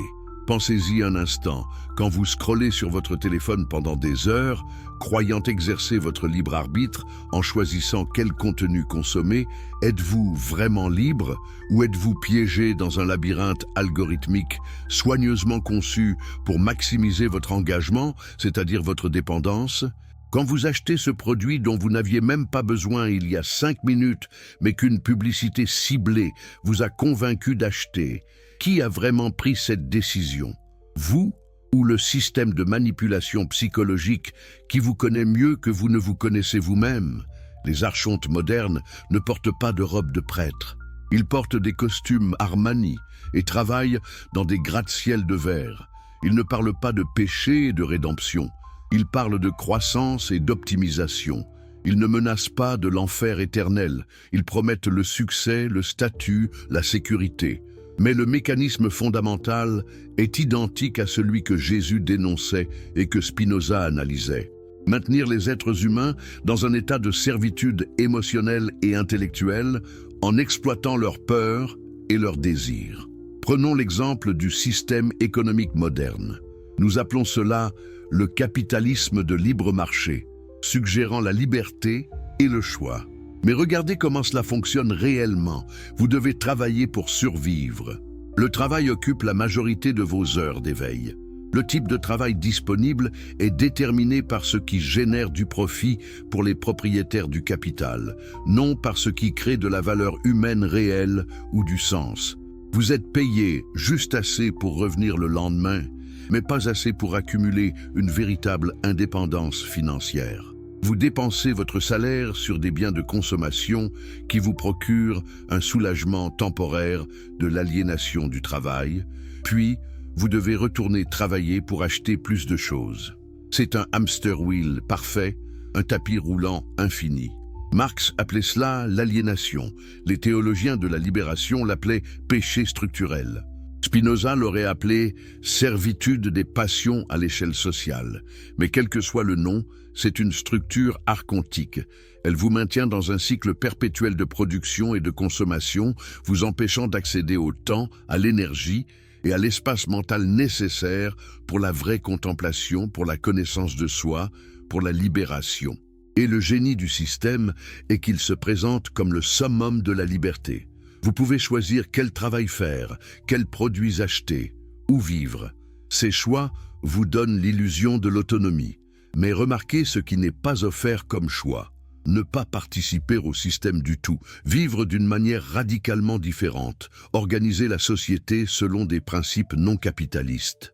Ces options sont considérées comme utopiques, irréalistes, voire dangereuses. Le système permet une infinité de choix superficiels pour masquer l'absence de choix fondamental. Spinoza a vu ce mécanisme à l'œuvre dans la société de son temps.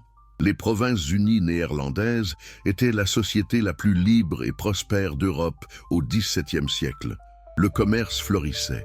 Les arts s'épanouissaient. Une tolérance relative régnait comparée aux monarchies absolutistes environnantes.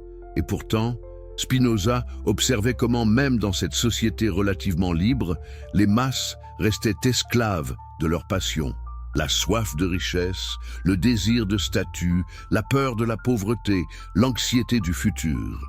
Ces émotions dirigeaient les vies des gens aussi sûrement que les édits d'un tyran. Dans l'Éthique, il écrit quelque chose de profondément perturbant.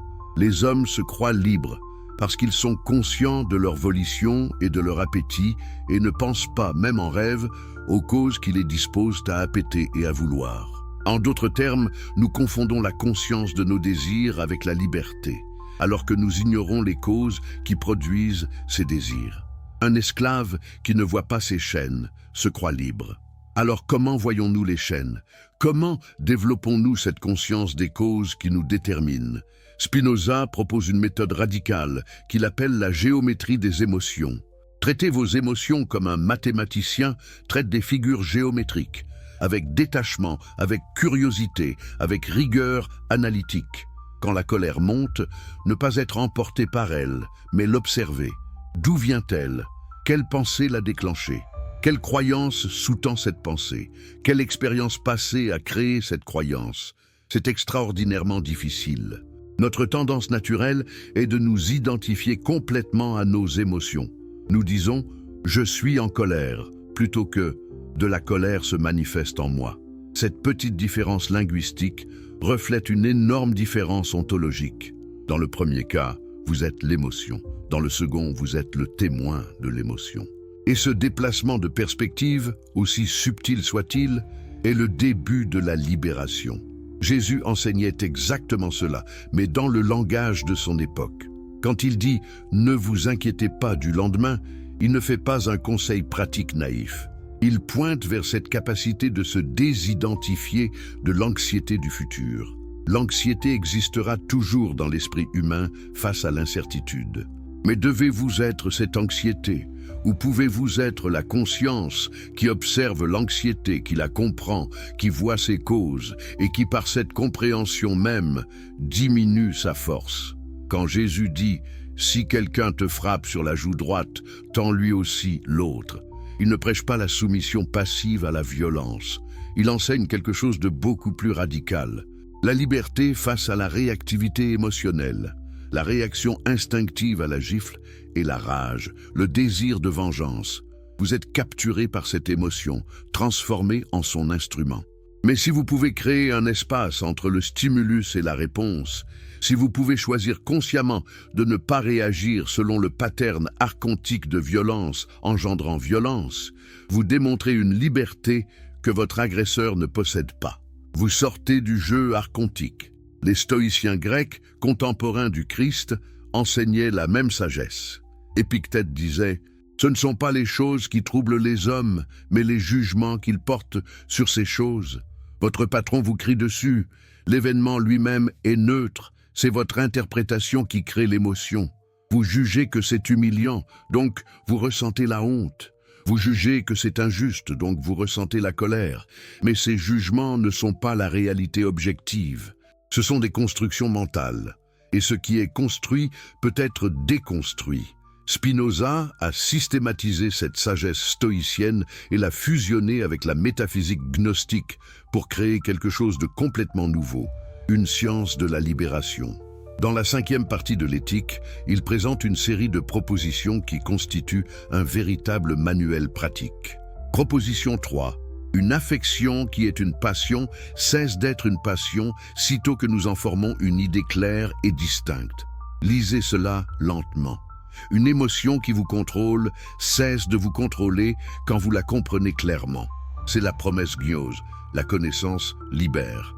Mais comment forme-t-on une idée claire et distincte d'une émotion? Spinoza propose plusieurs techniques. Premièrement, identifier la cause. Vous êtes anxieux. Pourquoi? Parce que vous avez une présentation importante demain. Pourquoi cela vous rend-il anxieux? Parce que vous craignez l'échec. Pourquoi craignez-vous l'échec? Parce que vous associez votre valeur personnelle à vos performances professionnelles. Pourquoi faites-vous cette association? Peut-être à cause de messages reçus dans l'enfance, peut-être à cause de la culture compétitive dans laquelle vous baignez. En traçant cette chaîne causale, vous voyez que l'anxiété n'est pas une réponse naturelle et inévitable, mais le produit d'une série de croyances et de conditionnements qui peuvent être questionnés. Deuxièmement, contemplez l'émotion sous l'aspect de l'éternité. C'est la technique spinoziste la plus difficile, mais aussi la plus puissante. Sub specie aeternitatis. Voir cette anxiété non pas comme un problème unique et écrasant, mais comme une modification minuscule dans l'océan infini de la réalité. Dans 100 ans, cette présentation n'aura aucune importance. Dans 1000 ans, votre vie entière sera oubliée. Dans 1 million d'années, l'espèce humaine pourrait ne plus exister. Face à l'immensité du temps et de l'espace, cette anxiété révèle sa nature éphémère et insignifiante. Cela semble déprimant, nihiliste. C'est exactement l'inverse. C'est profondément libérateur, parce que si rien n'a d'importance cosmique, alors vous êtes libre de créer le sens que vous voulez donner à votre existence. Vous n'êtes plus écrasé sous le poids de l'importance absolue. Vous pouvez jouer, expérimenter, explorer. L'échec devient une possibilité parmi d'autres, pas une catastrophe existentielle. Jésus pointait vers cette même libération quand il parlait des oiseaux du ciel qui ne sèment ni ne moissonnent, et des lys des champs qui ne travaillent ni ne filent. Il ne dit pas de devenir irresponsable. Il dit de voir la vie dans une perspective plus vaste. Les oiseaux et les fleurs ne s'inquiètent pas du lendemain, et pourtant ils existent, ils prospèrent. Il y a une intelligence dans la nature qui dépasse nos calculs anxieux. Quand vous vous alignez avec cette intelligence, quand vous comprenez que vous êtes une expression de cette nature divine infinie, l'anxiété se dissout naturellement. Mais écoutez bien car c'est crucial, cette libération n'est pas un événement unique. Ce n'est pas comme si vous lisez l'éthique de Spinoza. Vous avez une illumination soudaine et puis vous êtes libre pour toujours. Non, c'est un travail quotidien, moment par moment. Les patterns archontiques sont profondément enracinés. Ils ont été renforcés pendant des années, parfois des décennies. Ils ne disparaissent pas avec une simple prise de conscience intellectuelle. Spinoza est très honnête sur cela. Dans les dernières pages de l'éthique, il écrit « Si la voie que j'ai montrée qui y conduit paraît extrêmement difficile, encore peut-elle être trouvée? Et certes, ce qui se trouve si rarement doit être difficile. » Car si le salut était à portée de la main et si on pouvait le trouver sans grande peine, comment serait-il possible qu'il soit négligé par presque tous? Mais tout ce qui est excellent est aussi difficile que rare. Difficile et rare. Voilà les mots-clés. La liberté n'est pas pour les masses, non pas parce qu'elle leur est interdite, mais parce qu'elle exige un effort que peu sont prêts à faire. Il est tellement plus facile de rester dans la prison confortable, de suivre la foule, d'accepter les opinions toutes faites. de vivre dans la réactivité émotionnelle. La liberté demande du courage. Elle demande de se tenir seul. Elle demande d'affronter des vérités inconfortables sur soi-même et sur le monde. Et c'est exactement ce que Jésus disait. Entrez par la porte étroite, car large est la porte et spacieux le chemin qui mène à la perdition, et nombreux sont ceux qui y passent. Mais étroite est la porte et resserré le chemin qui mène à la vie, et peu nombreux sont ceux qui les trouvent. La porte étroite est la connaissance de soi, la compréhension des causes de notre servitude, la discipline de transformer les passions en action. C'est inconfortable, exigeant, solitaire. La plupart des gens préfèrent la route large de la conformité et de la distraction. Mais ceux qui trouvent cette porte étroite, que découvrent-ils de l'autre côté? Spinoza l'appelle la béatitude, beatitudo. Ce n'est pas un plaisir temporaire. Ce n'est pas une joie qui dépend de circonstances externes favorables. C'est un état permanent de contentement profond qui vient de la compréhension. Quand vous voyez la nécessité de toute chose, quand vous comprenez votre place dans l'ordre cosmique, quand vous réalisez votre identité avec la substance divine infinie, vous atteignez une paix qui dépasse toute compréhension ordinaire. Saint Paul parle de la paix de Dieu qui surpasse toute intelligence. Il décrit la même réalité que Spinoza, mais dans le langage religieux plutôt que philosophique. C'est la paix qui ne dépend d'absolument rien d'externe. Vous pouvez être pauvre, malade, persécuté, et pourtant maintenir cette paix intérieure. Parce qu'elle ne vient pas des circonstances, elle vient de la connaissance. Mais maintenant, confrontons la question la plus troublante. Si cette voie de libération existe depuis plus de 2000 ans, enseignée par Jésus, codifiée par Spinoza, explorée par d'innombrables mystiques et philosophes, pourquoi le monde n'est-il pas rempli d'êtres libérés et béatifiés? Pourquoi voyons-nous autour de nous principalement des gens piégés dans l'anxiété, la dépression, la distraction, la servitude? Est-ce que cela signifie que l'enseignement ne fonctionne pas? Ou y a-t-il quelque chose de plus sinistre en jeu? Spinoza avait une réponse claire. Les archontes ont un intérêt vital à maintenir les masses dans l'ignorance. Plus spécifiquement, les structures de pouvoir religieux et politiques bénéficient directement de la servitude humaine. Une population libre qui pense par elle-même, qui ne craint ni la mort ni la pauvreté, qui ne désire pas frénétiquement le statut et la richesse, est une population ingouvernable. Comment contrôlez-vous des gens qui ont transcendé la peur et le désir? Alors les archontes emploient deux stratégies principales. Premièrement, ils suppriment activement la connaissance libératrice. Nous avons vu comment l'Église a brûlé les textes gnostiques, persécuté les hérétiques, censuré les penseurs dangereux comme Spinoza. Mais la suppression moderne est plus subtile. Elle ne se fait pas par la violence ouverte, mais par la noyade dans le bruit. Il y a tellement d'informations, tellement de distractions, tellement de sollicitations constantes de notre attention, que la sagesse véritable devient invisible. Elle est là, disponible, mais noyée dans un océan de trivialité. Essayez d'expliquer Spinoza à quelqu'un aujourd'hui. Combien de temps pouvez-vous maintenir son attention avant que son téléphone ne vibre avec une notification? Combien de personnes ont la capacité de concentration nécessaire pour lire un texte philosophique dense pendant des heures? Nous avons été conditionnés pour des contenus de 15 secondes, des tweets de 280 caractères, des titres clickbait. Notre capacité d'attention a été fragmentée, notre patience érodée, notre profondeur sacrifiée pour la surface. C'est une stratégie archontique brillante. Vous n'avez pas besoin d'interdire Spinoza, vous rendez simplement les gens incapables de le lire. Vous ne brûlez pas les livres de sagesse. Vous vous assurez simplement que personne n'a le temps, l'énergie ou la discipline de les étudier. Le résultat est le même. La connaissance libératrice reste inaccessible aux masses. La deuxième stratégie archontique est encore plus pernicieuse, la cooptation. Quand vous ne pouvez pas supprimer une idée dangereuse, vous la transformez en marchandise inoffensive. Vous l'édulcorez, vous enlevez son venin révolutionnaire, vous la réduisez à un slogan inspirant qui ne menace rien.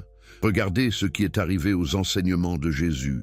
Un message radical de libération de toutes les structures de pouvoir archontique a été transformé en une religion d'obéissance et de soumission. Jésus vous aime devient un autocollant de pare-choc plutôt qu'une vérité explosive qui devrait détruire toute hiérarchie sociale. De même, regardez ce qui arrive à la philosophie de Spinoza aujourd'hui. Dans les universités, elle est domestiquée en débats académiques abstraits qui n'ont aucun impact sur la vie réelle.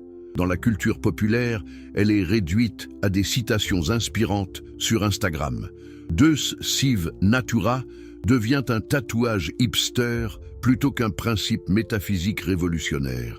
La radicalité est neutralisée en transformant la philosophie en esthétique. Même la méditation et le yoga, pratiques anciennes de libération intérieure, ont été cooptées par le système capitaliste. Maintenant, vous pouvez acheter un abonnement à une application de méditation pour devenir plus productif au travail. Vous pouvez faire du yoga pour avoir un corps plus sexy et attrayant. Les outils de libération deviennent des instruments du système même dont ils étaient censés vous libérer. C'est le génie du capitalisme tardif. Il peut absorber et marchandiser même sa propre critique. Alors, face à ces stratégies archontiques sophistiquées, que peut faire un individu qui cherche sincèrement la libération? Comment naviguer dans ce labyrinthe sans tomber dans les pièges? Spinoza et Jésus nous offrent des guides, mais nous devons les adapter à notre époque spécifique avec ses défis uniques. Premièrement, la discipline de l'attention. Vous devez reprendre contrôle de votre capacité de concentration. Cela signifie des pratiques concrètes. Désactiver les notifications, établir des périodes quotidiennes sans écran, créer des espaces de silence et de solitude. Lire des livres difficiles lentement et attentivement. Méditer, contempler, réfléchir profondément. C'est extraordinairement difficile dans notre culture de distraction constante. Votre cerveau va résister, créer toutes sortes de rationalisations pour pourquoi vous devriez vérifier votre téléphone juste une seconde. Mais c'est précisément cette résistance qui révèle l'ampleur de votre servitude. Deuxièmement, la pratique de l'auto-observation. Spinoza recommandait de traiter ses émotions comme un géomètre traite des figures. Cela demande de développer ce que les traditions spirituelles appellent le témoin intérieur, une partie de vous qui observe sans jugement ce qui se passe dans votre esprit. Les pensées vont et viennent, les émotions montent et descendent, les désirs surgissent et s'évanouissent. Et à travers tout cela, il y a une conscience stable qui observe. S'identifier à cette conscience plutôt qu'au contenu changeant de l'esprit est le début de la libération. Jésus pointait vers cette conscience quand il disait « Veillez et priez ». Veiller signifie être attentif, conscient, présent. Prier dans ce contexte ne signifie pas supplier un Dieu externe, mais se connecter à la dimension divine de votre propre être.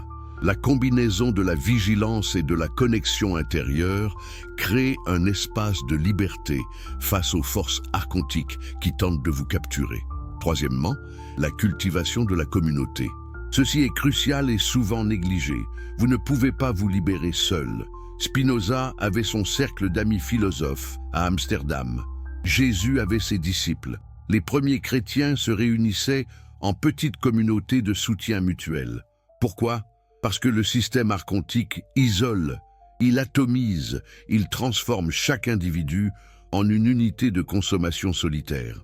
La solidarité, le soutien mutuel, la communauté authentique sont des menaces pour ce système. Alors trouvez d'autres chercheurs, créez des espaces où vous pouvez parler de ces idées sans être ridiculisé, où vous pouvez pratiquer ensemble, où vous pouvez vous soutenir mutuellement dans les moments difficiles de la transformation. Cela ne doit pas être une organisation formelle.